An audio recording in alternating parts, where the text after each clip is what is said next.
안녕하세요. 서희원 클리닉의 서희원 원장입니다.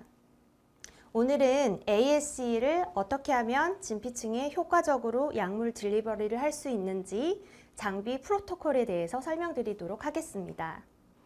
네, 첫 번째 환자분 일단 상태를 설명을 해드리자면 오래전부터 피부 트러블로 고생을 많이 하셨고 얼굴 전반적으로 붉은기가 있으세요. 그리고 오랜 트러블로 인해서 염증 후 색소 침착이 많이 남아 있고요. 트러블과 홍조, 모공 이런 것들이 고민이신 분입니다.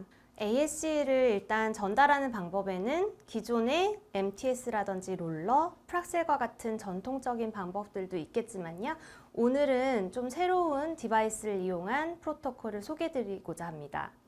일단 이런 장비들을 선택한 이유는 첫 번째로 이 ASE와 이 장비의 시너지 효과가 나타나는지를 일단 꼽고요. 두 번째로는 효과적으로 이 ASE가 진피층까지 고르게 약물이 전반적으로 고르게 쏠리지 않고 침투가 될 수 있는지, 그리고 세 번째로는 멍이라든지 붓기, 홍반, 딱지와 같은 다운타임이 없는 일상생활로 바로 복귀가 가는 장비들 위주로 오늘 꼽아봤습니다. 그래서 첫 번째로는 니들 RF를 이용해서 피부의 채널을 열어준 다음에 엑소존, 즉 ASE를 침투시키는 방법을 이용할 거고요.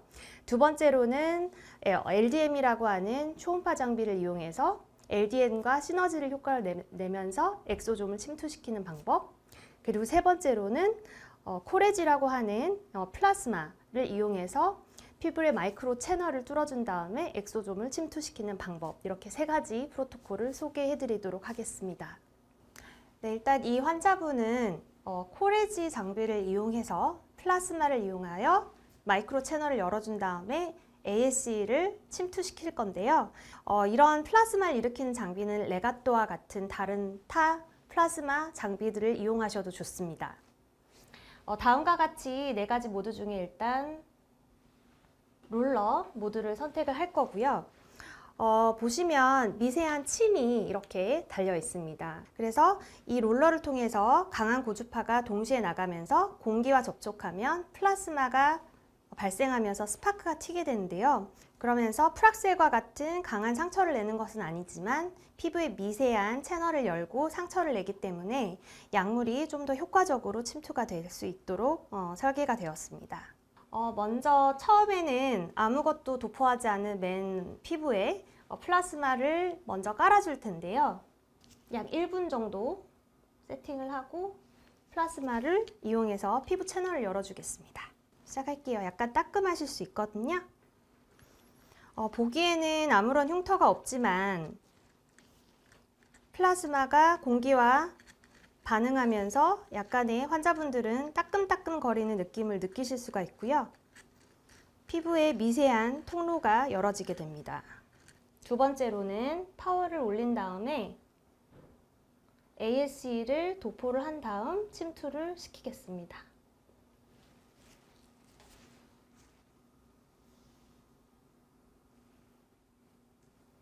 이제는 아프지 않으실 거예요.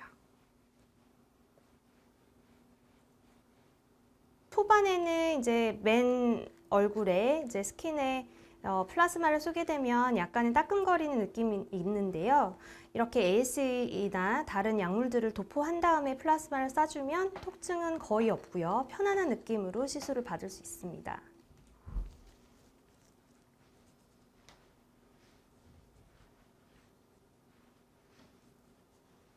그리고 일단 플라스마 자체가 항염작용이 뛰어나기 때문에 살균 효과가 있어서 이 자체만으로도 트러블을 완화시키고 피부염, 여드름을 완화시키는 기능이 있습니다. 그래서 엑소존의 항염 효과, 피부염을 완화시키고 트러블, 여드름에 효과가 있을 때 이런 플라스마 장비와 같이 사용을 하면 엑소존의 침투도 돕고 또 각각의 그 항염작용, 살균작용이 더해져서 시너지 효과를 보실 수 있습니다.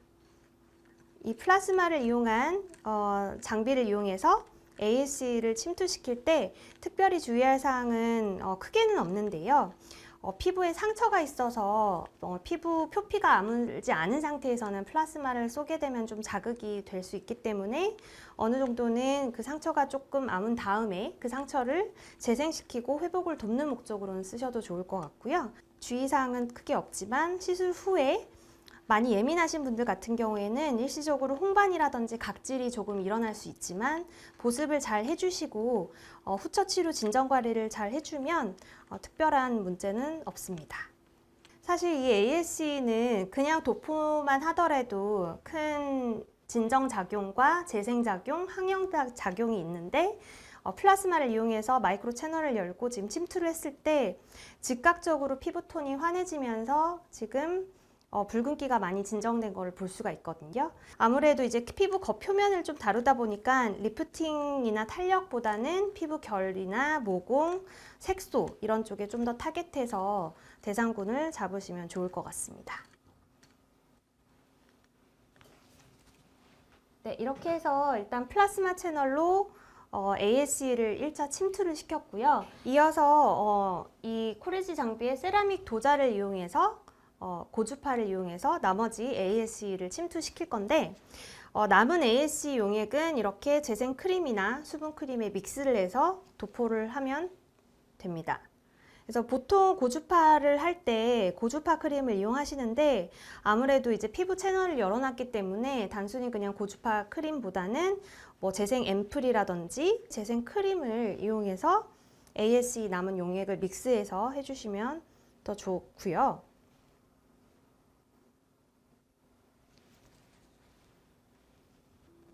네, 이게 이제 세라믹 고주파인데요.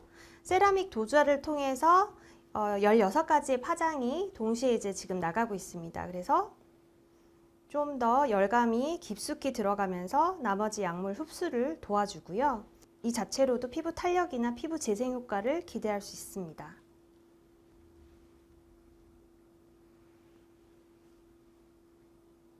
이렇게 해서 총 5분 정도 침투, 5분 내지 10분 정도 침투를 해주시면 되고 다른 초음파 장비라든지 보유하고 계신 고주파 장비를 이용해서 침투를 하셔도 좋습니다. 시술 주기는 보통은 지금 이 세라믹 도자만으로 이용해서 이제 침투를 하는 경우는 매주 받으셔도 되지만 아까 플라스마를 이용해서 롤러를 이용해서 미세 채널을 이용해서 침투를 하게 되면 2에서 3주, 길게는 3에서 4주 간격으로 시술을 하게 되는데요. 그것은 개개인의 피부 상태나 시술 강도에 따라서 조절을 하게 됩니다. 네, 이렇게 해서 ASE를 코레지를 이용해서 플라스마 롤러로 침투시키고 이어서 세라믹으로 마지막 침투까지, 후침투까지 하는 것들을 보여드렸는데요. 일단 ASE는 기존의 다른 스킨 부스터나 영양제들하고 다르게 피부 면역, 피부 세포의 면역과 깊은 관련을 가지고 있습니다. 즉 다른 스킨 부스터들이 좀 잡지 못하는 영역을 다루고 있죠.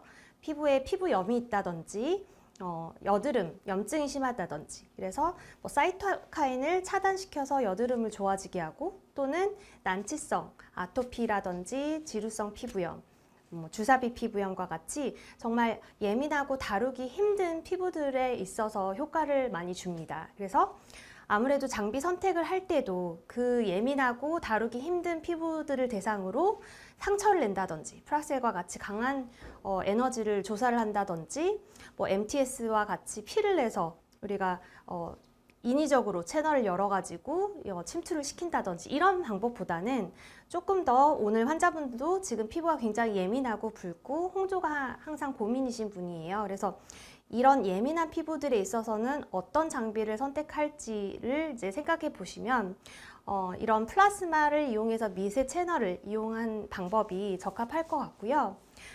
이 플라스마 자체의 항염작용 그리고 피부 세포를 건강하게 해주고 면역을 키워주는 것을 포인트로 잡으시면 좋을 것 같고 꼭 플라스마가 아니다 하더라도 이 고주파 자체가 주는 이제 시너지 효과 고주파는 아무래도 열을 전달하면서 콜라겐과 탄력을 주잖아요. 그래서 그런 피부 탄력과 재생은 고주파로 잡고 나머지 이제 항염작용이나 이런 피부염, 피부 세포를 건강하게 하고 재생하는 것은 이제 ASE로 같이 하면서 컨비네이션 트리트먼트를 했을 때 환자의 피부 개선이라든지 만족도가 높아질 것입니다.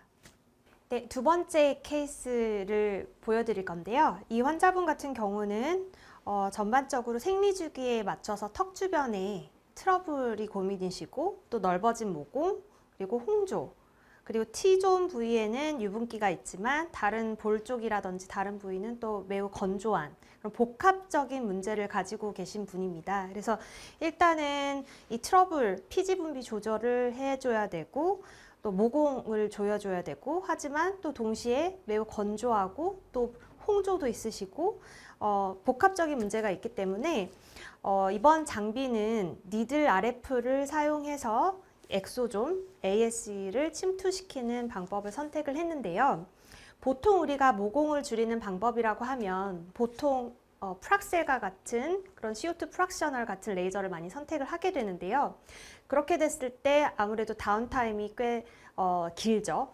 딱지가 생기고 화끈거림과 같은 통증도 많아지고 그리고 환자분이 느껴하시는 불편감도 있는 동시에 이 환자분 같은 경우에는 홍조가 많이 있기 때문에 CO2 프락셔널이나 이런 프락셀 같은 레이저를 했을 때 피부가 좀 얇아졌다고 실제로는 얇아진 건 아니지만 고객분들, 환자분들이 느꼈을 때는 피부가 좀 예민해진 것 같고 홍조가 오히려 생겼다고 컴플레인 하시는 분들이 꽤 많습니다. 그래서 니들 RF로 이제 ASE를 전달을 했을 때 프락셀과 같은 그런 다운타임이 없이 ASE를 전달하면서도 모공을 조여줄 수 있는 그런 효과를 기대할 수가 있겠습니다. 그래서 오늘 보여드릴 장비는 포텐자를 이용해서 ASE를 전달할 건데 포텐자는 니들 RF 레이저 종류 중에 하나입니다. 사실 이 포텐자 이외에도 다른 니들 RF들이 굉장히 많은데요. 대표적으로 뭐 인트라셀이라든지 시크릿, 스칼렛, 실펌 와 같은 다른 다양한 니들 RF를 쓰셔도 무방합니다. 자, 이 포텐자 같은 경우는 굉장히 여러 가지 모드가 있습니다. ASE를 피부에 잘 침투시키는 것이 사실 목적이기 때문에 펌핑 팁을 이용해서 시술을 하겠습니다. 먼저 물리적인 자극으로 이 바늘 자극으로 인해서 피부 재생이 첫 번째로 되고요.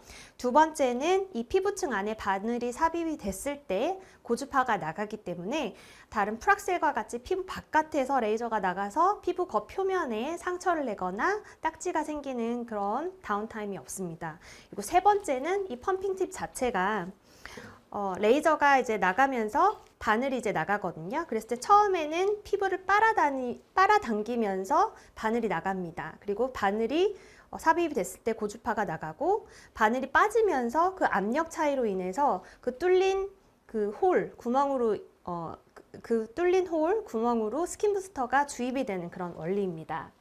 실제로 하는 영상 보여드리면 먼저 ASE를 도포를 하면서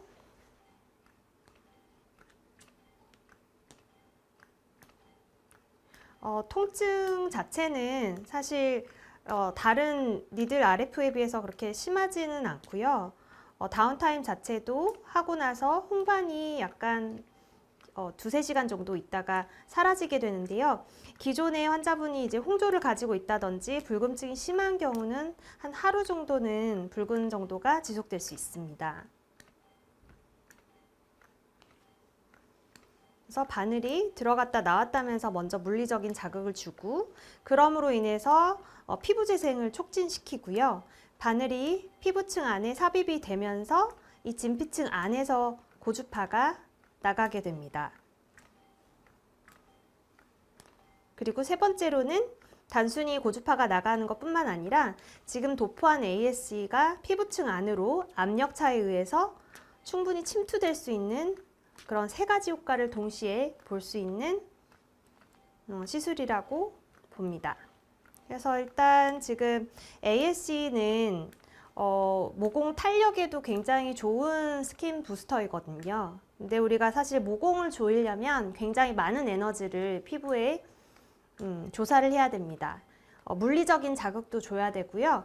그다음에 단순히 그냥 이제 아무래도 모공 같은 경우에는 탄력이 떨어져 있는 경우에 모공이 늘어나는 경우가 많기 때문에 피부 탄력을 굉장히 키워줄 수 있는 시술을 같이 해야 되는데 그런 시술들이 사실 이제 그 기존에는 이제 다운타임이 굉장히 많은 시술들이 많았지만 이 니들 RF가 나오면서 모공 치료가 굉장히 좀 간편해졌고 다운타임이 많이 단축이 됐거든요. 그래서 이 ASE 자체의 그런 모공 개선 효과와 이 포텐자 니들 RF의 그런 시너지 효과가 굉장히 크고, 이분 같은 경우에는 굉장히 예민한 피부거든요. 홍조도 있고 또 부분적으로는 매우 건조하고 턱 주변에는 피지로 인한 트러블도 있지만 다른 곳에 좁쌀과 같은 그런 민감한 그런 트러블들이 올라오시는 분이라서 좀 더 피부 자극이 없이 이런 모공을 조여주는 그런 시술이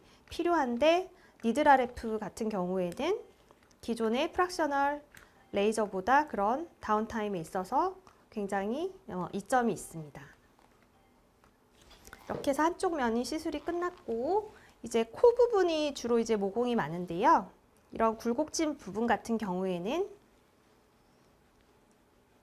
반대쪽 손을 이용해서 압력을 주고요. 지지를 해준 상태에서 이 굴곡에 잘 밀착시켜서 시술을 하면 되겠습니다. 그리고 각 피부마다 니들 뎁스를 조절할 수가 있는데요.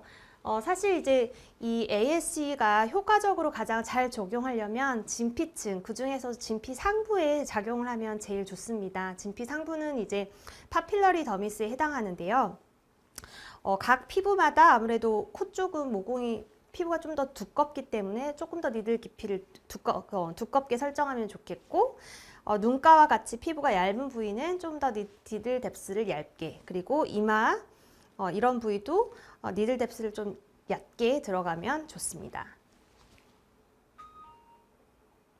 보통은 우리가 이제 파필러리 더미스는 300 마이크로미터를 기준으로 하는데요. 이 니들이 들어갔다 나왔다 하면서 예를 들면 1mm로 설정을 했을 때 그 깊이까지 다 도달을 하긴 힘들기 때문에 0.3이라든지 0.5 정도 너무 얕게는 하진 않고 있고요. 좀 더 깊게 니들을 삽입을 한 다음에 침투를 하면 그 진피 상부나 중반부까지 ASE가 도달할 수 있게끔 설정을 하고 있고요. 코라든지 이런 부위는 조금 더 한 0.25나 0.5mm 더 깊게, 그리고 눈 주변은 0.5에서 0.8 정도 얕게 설정을 해서 들어가고 있습니다.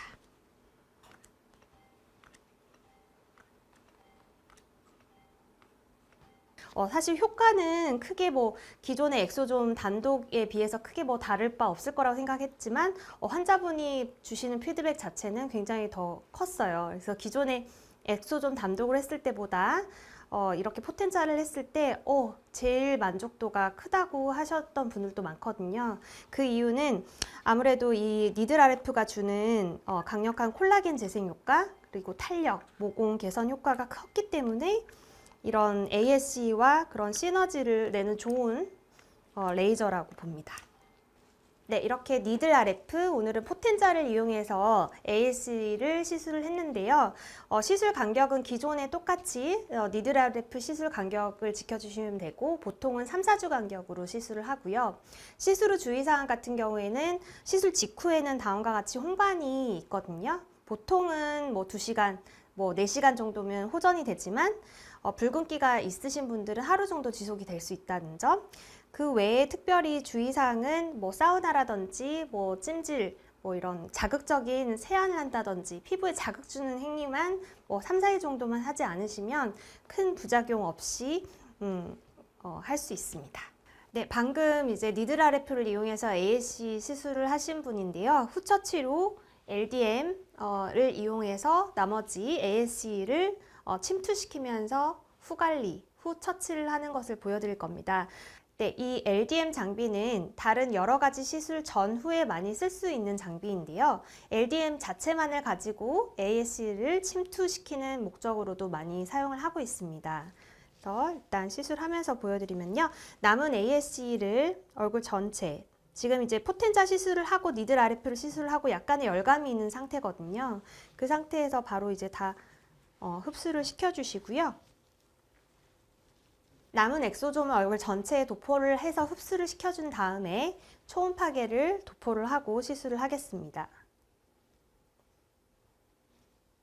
LDM 같은 경우는 굉장히 여러 가지 모드가 있는데 지금과 같이 니들 RF라든지 다른 장비를 한 다음에 후처치로 쓸 때는 피부 재생, 아무래도 피부 표면에 자극을 줬기 때문에 스킨 리주베네이션 시킬 수 있는 모드를 이용해서 할 거고, 이 ASE 자체의 약물을 그냥 자체적으로 흡수시키는 목적으로만 쓸 때는 약물 침투 모드가 따로 있기 때문에 그 모드를 이용해서 시술을 하면 됩니다.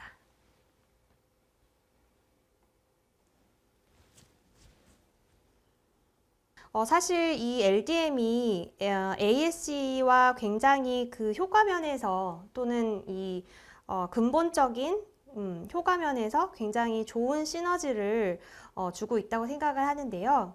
그 이유 같은 경우는 사실 이 ASE를 단순히 침투한다기보다는 ASE가 주는 피부 재생의 효과와 LDM이 가지고 있는 피부 재생의 효과 면에서 굉장히 많은 시너지 이펙트가 있습니다. 기본적으로 일단은 LDM은 가장 기본적인 항노화, 안티에이징 장비라고 꼽을 수가 있는데요. 기본적으로 엑소좀이 이 ASE가 추구하는 피부 면역세포를 건강하게, 피부세포를 건강하게 이렇게 가꾸어주는 피부의 면역 기능에 조절하는 그 약간의 컨셉과 굉장히 좀 유사한 역할을 좀 가지고 있어서 단순히 이 ASE를 침투하는 목적보다는 이 LDM이 가지고 있는 임상적인 효과와 ASE가 가지고 있는 임상적인 효과의 시너지 효과가 굉장히 큰 장비라고 설명드리고 싶습니다. 네, 오늘 이렇게 해서 총 3가지의 장비를 통해서 ASE를 침투시키는 프로토콜을 보여드렸습니다. 일단 ASE는 굉장히 또 고가의 또 효능을 가진 제품인데 이 스킨부스터, 이 ASE를 어떻게 하면 더 좋은 결과를 낼 수 있을지 장비 선택하시는 데 있어서 굉장히 많은 고민을 하실 텐데 오늘 설명드린 이 카테고리의 레이저들을 보면 기본적으로 요즘에 그 에스테틱 트렌드와 굉장히 좀 맞는 트렌드라고 보시면 되고요. 스킨부스터 자체, 특히 ASE 자체는 환자분들이 피부 자체를 건강하게 인위적으로 하는 것이 아니라 본연의 그런 피부 자체의 재생 능력을 이끌면서 피부를 건강하게 만드는 것이 목적입니다. 그래서 오늘 한 이 장비들 LDM과 같은 초음파로 피부 채널을 열어서 침투시키고 또 니들 RF 그리고 플라스마 RF와 같은 장비를 이용해서 다운타임 없이 그리고 ASE를 좀 더 깊이 진피층까지 정확하게 도달시키고 약물을 고르게 얼굴 전체에 퍼뜨릴 수 있고 그리고 각각의 이 장비들이 가지고 있는 임상적인 효과가 ASE가 보여주고 있는 임상적인 효과와 함께 시너지 이펙트를 낼 수 있는 장비들이었다는 것을 다시 한번 소개를 드립니다. 오늘 일단 소개해드린 환자분들 같은 경우는 민감성 피부, 예민하고 홍조가 있고 더불어서 모공 이런 복합적인 그런 민감성 피부의 환자분들을 대상으로 시술을 했는데요. 사실 엑소좀이 피부 면역과 굉장히 깊은 연관이 있잖아요. 다른 스킨부스터와 다르게. 그래서 사실 이 치료를 기미나 난치성 색소, 특히 이제 기미, 난치성 기미에 활용을 해보시면 좋을 것 같습니다. 사실 이제 우리가 기미가 단순히 이제 색소라고 하기보다는 광범위하게 정의를 해봤을 때 만성적으로 염증이 발현되게 되면서 색소가 침착되는 것을 말하죠. 그래서 사실 기미도 우리 면역과 피부 면역과 굉장히 깊은 관련이 있습니다. 그래서 이제 이 ASE가 난치성 기미에도 효과를 보이는 것으로 이제 보고 있습니다. 그래서 오늘 설명드린 이 장비들도 LDM과 같은 장비 그리고 플라스마 그리고 니들 RF, 고주파도 단순히 우리가 기미 자체를 Q스위치 엔디약으로 토닉만 해서 치료를 할 것이 아니라 이런 피부를 건강하게, 진피 내 환경을 건강하게 조성을 해줄 수 있는 레이저와 또 ASE와 같이 피부 면역 세포를 건강하게 해주는 이런 스킨부스터와 같이 결합을 해서 치료를 한다고 하면 훨씬 더 기미의 재발을 막고 또 기미를 근본적으로 잡을 수 있는 하나의 좋은 프로토콜, 하나의 치료 대안이 될 수 있을 거라고 생각합니다.